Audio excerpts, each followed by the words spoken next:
लग्नाचे दागिने म्हणजे श्रीमंत पेशवाई दागिने, नाशिकचे सुप्रसिद्ध सराफ मयूर अलंकार सराफ।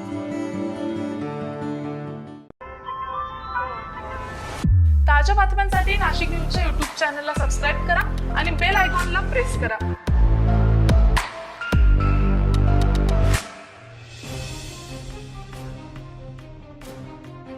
मुख्यमंत्री एकनाथ शिंदे यांनी मुंबई पुणे येथील अतिक्रमण काढण्याची मोहीम सुरू केल्यानंतर ही अतिक्रमण मोहीम आता नाशिक जिल्ह्यात देखील राबवली जाते। 2 दिवसाच्या मोहिमेनंतर आज पुन्हा एकदा कॉलेज रोड, गंगापूर रोड येथील बेकायदा बांधकामांनी अतिक्रमण पाडली जात आहेत। या मोहिमेकरता सरकारवाडा पोलीस स्टेशन येथे मनपाचे अधिकारी यांनी प्रत्यक्ष जाऊन पोलीस बंदोबस्त मागवला।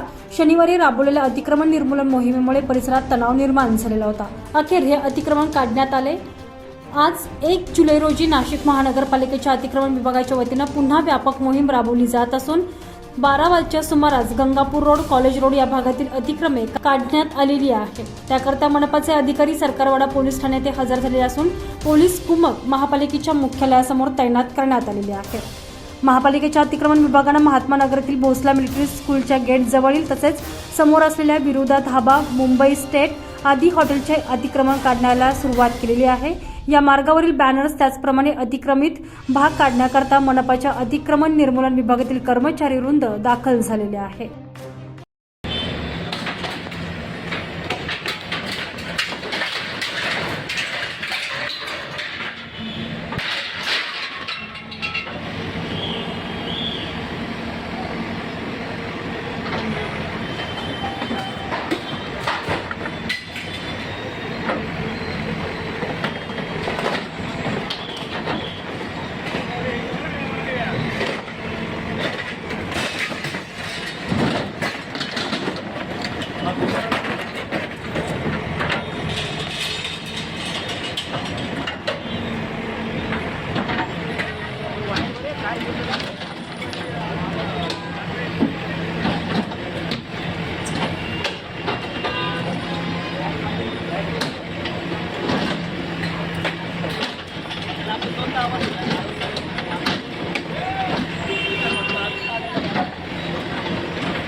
तुषार ढेपले, नाशिक न्यूज, नाशिक।